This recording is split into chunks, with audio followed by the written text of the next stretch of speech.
नमस्कार, प्रणाम आप सबों को। जय हिंद, जय भारत। अभी आप देखना शुरू कर चुके हैं हमारा YouTube channel no end go. मैं अखिलेश वर्मा आपका मेरे इस चैनल पर जुड़ने के लिए बहुत बहुत स्वागत और आभार प्रकट करता हूं।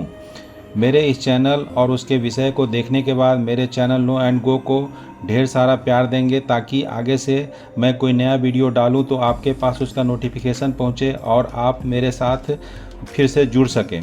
इसके लिए बस आपको इतना करना है कि मेरे चैनल को सब्सक्राइब, लाइक, बेल के बटन को दबाना है और चैनल को अपने जानने वालों को शेयर कर देना है। जैन मंदिर दादावारी मेहरौली, यह एक मनमोहक तीर्थ स्थल है। आज मैं आपको मेहरौली के एक महत्वपूर्ण जगह के बारे में दिखाना और बताना शुरू कर चुका हूँ, और वह जगह है श्री श्री मणिधारी जीनचंद सूरी जी की याद में बनाया गया दादावारी जैन मंदिर मेहरौली। यहाँ कैसे पहुँचे? सबसे सुविधाजनक पहुंचना आपको मेट्रो द्वारा है। मेलो लाइन की मेट्रो से आप यहां आसानी से कुतुब मीनार मेट्रो स्टॉप पर उतरकर नीचे जाकर या तो आप ऑटो रिजर्व करके लगभग 50 रुपये के आसपास लगेगा, आप यहां पहुंच सकते हैं। या फिर बस से आते हैं तो कुतुब मीनार मेट्रो स्टेशन के बस स्टॉप पर उतरकर वहां से भी लगभग 10 मिनट की दूरी पर पैदल जाकर आप पहुंच सकते हैं। या अपनी व्हीकल से आते हैं तो उसके द्वारा भी आप यहां पहुंच सकते हैं। वहां पे आपको बोर्ड लगा है दादावारी जैन मंदिर का, ब्लू कलर का। उस रोड पे आप जाएंगे, वो रोड घुमावदार रोड है, घूमते हुए जाएंगे। थोड़ी ऊंचाई की ओर पहुंचेंगे तो ये चूँकि पहाड़ी पर हल्का ऊंचाई पर बना हुआ है, तो वहाँ पे आपको जैसे पहुंचेंगे रोड साइड में ही ये मंदिर आपको दिख जाएगा।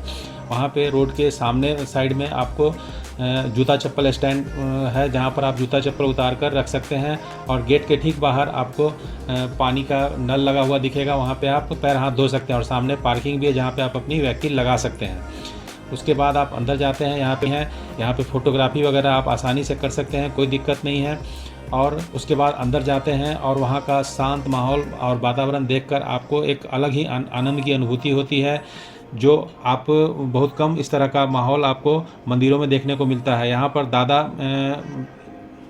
पर मणिधारी जीनचंद सूरी जी से कुछ पिक्चर वगैरह आपको लगे हुए दिख जाएंगे, जो उनकी शुरू से लेकर के लास्ट तक की कई सारी पिक्चरें वहाँ पर लगी हुई है, जो देखने में काफ़ी खूबसूरत है। आप उसको भी देखकर उनके जीवन से जुड़े हुए चीज़ों का आनंद उठा सकते हैं। दादा गुरु मणिधारी जीनचंद सूरी जी के पिताजी का नाम सेठ रसल और माताजी का नाम देलहन देवी था। बताया जाता है कि मेहरौली स्थित दादावारी मंदिर दादा गुरु मणिधारी जीनचंद सूरी जी का जन्म 1140 ईस्वी में जैसलमेर के विक्रमपुर नामक स्थान पर हुआ था। उनके बचपन का नाम सूर्य कुमार था। उन्होंने 6 साल की छोटी उम्र में दीक्षा प्राप्त कर ली थी। 9 वर्ष की आयु तक वे आचार्य बन चुके थे। बाल्यकाल से ही अपने अलौकिक ज्ञान के कारण वह जैन समाज में गुरु पद पर आसीन हुए और अपने जानने वाले और अपने शिष्यों को और जो आते थे मंदिर में उनको सत्य, अहिंसा और भाईचारा का पाठ पढ़ाते और संदेश देते रहे। अंतिम इच्छा, कहा जाता है कि उनके माथे पर एक मणि थी, इसलिए उन्हें मणिधारी की भी संज्ञा दी गई थी, जो एक दुर्लभ चीज़ थी। अपने शरीर को छोड़ने से पहले उन्होंने अपने भक्तों से कहा, जब मेरी मृत्यु हो तो एक व्यक्ति मेरे सामने दूध का कटोरा लेकर खड़ा होना चाहिए और वह व्यक्ति मेरी मणि को प्राप्त करेगा। पर उनके जो शिष्यगण थे वो इस चीज़ को भूल गए, और उस समय उनकी मृत्यु के समय एक मुस्लिम फ़कीर दूध का कटोरा लेकर उनके सामने खड़ा था, इसलिए उसे दादा गुरु के माथे की मणि मिली। उन्होंने उनसे यह भी कहा कि जब तुम मुझे मेरी अंतिम यात्रा पर ले जाओगे, तो एक बार जब तुम मेरे शरीर को फर्श से उठा लोगे तो उसे तब तक नीचे मत रखना जब तक तुम उस स्थान पर नहीं पहुंच जाते जहां तुम मेरे अंतिम संस्कार करने के लिए जा रहे हो, नहीं तो तुम फिर से मेरे शरीर को नहीं उठा पाओगे।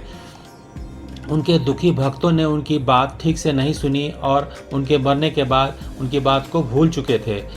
बड़ी संख्या में लोग उनके दर्शन के लिए निकल पड़े थे। जब उनके पार्थिव शरीर को मरने के बाद लेकर जाया जा रहा था, तो लोगों की भीड़ को देखकर जो लोग उनके पार्थिव शरीर को ले जा रहे थे, उनके दर्शनार्थ नीचे ज़मीन पर रख दिया और लोग बाग उनके शरीर का दर्शन करने लगे। फिर जब उस दर्शन हो गया तो उनके शरीर को लेकर जाना चाहे अंतिम यात्रा की ओर, जहाँ पर उनका अंतिम संस्कार करना था, लेकिन उनका पार्थिव शरीर वहाँ से हिल भी न सका। काफ़ी लोगों ने प्रयास किया, हर तरह से कोशिश की, पर वो उनका पार्थिव शरीर वहाँ से हिल ना सका और उठ ना सका, जिस कारण से वहीं पर उनकी समाधि बना दी गई। तब से यह मंदिर आज भी उसी स्थान पर खड़ा है। कहा जाता है कि इस मंदिर में आप जो कुछ भी मांगते हैं, भगवान आपकी उस मनोकामना को पूर्ण करते हैं। वह एक महान विद्वान थे और सन 1166 में, यानी 26 वर्ष की पूर्ण युवावस्था में, मेहरौली में, जो उन दिनों योगिनीपुर के नाम से जाना जाता था, इसी स्थान पर देह त्यागा था उन्होंने। दादा गुरु मणिधारी जीनचंद सूरजी के इस स्थान पर देह त्याग के बाद उनकी पावन स्मृति में मंदिर बनाया गया था। इसे दादावाड़ी जैन मंदिर के नाम से जाना जाता है।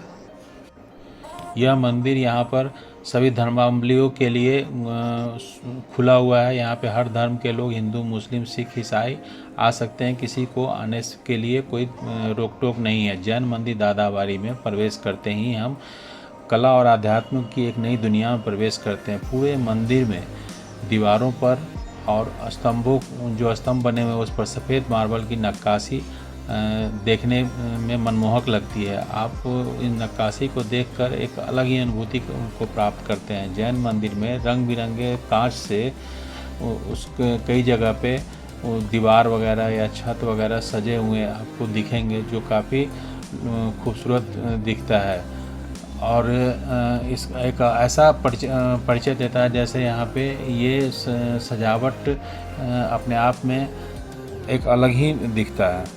यहाँ अंदर की ओर बढ़ें तो आर्टिफिशियल पहाड़ियाँ, गुफा और सीढ़ियाँ देखने लायक है। खासकर यहाँ अगर बच्चे आते हैं तो उनको इन पहाड़ियों में और गुफाओं में घूमने और खेलने में काफ़ी मज़ा आता है। वे काफ़ी आनंद उठाते हैं यहाँ पर आकर। इस पूरे मंदिर की वास्तुकला, यहाँ का पावन व शांत वातावरण ऐसा दिखता है जैसे यहाँ मन करता है कि यहीं पे कुछ देर बैठ जाते हैं। बस ऐसा लगता है कि कुछ दिन शांति से यहीं व्यतीत करते और उसके बाद यहाँ से जाते। ऐसे में स्वाभाविक ही है कि जो जैन तीर्थयात्री यहाँ पर आते हैं वो रुक भी सकते हैं यहाँ पर। उनके लिए एसी और नॉन एसी कमरे की भी व्यवस्था है और जो काफ़ी कम मूल्य पर उपलब्ध है और खाने पीने की व्यवस्था यहाँ पे है।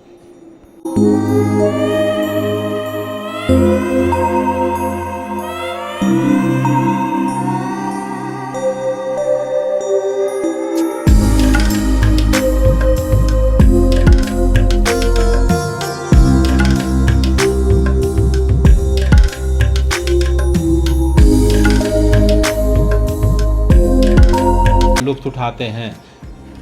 यहाँ आने का उचित समय अक्टूबर वगैरह के आसपास अगर आप आते हैं तो सही समय है, क्योंकि उस समय ना ज़्यादा गर्मी पड़ रही होती है, ना ज़्यादा ठंड होती है। अक्टूबर से लेकर के अप्रैल तक आप यहाँ पे आएँ और आसानी से आप इन जगह को भ्रमण करें और यहाँ की खूबसूरती का आनंद लें। ये जगह ऐसे ही देखने योग्य है। यहाँ पे रहने के लिए जैन तीर्थयात्री भी आते हैं और उनके रुकने के लिए यहाँ पे एसी और नॉन एसी कमरे भी उपलब्ध हैं और खाने पीने की सुविधा भी काफ़ी कम मूल्यों पर उपलब्ध है। वे यहाँ पे आते हैं और रहते हैं और यहाँ के वातावरण में अपने आप को आनंदित अनुभव करते हैं।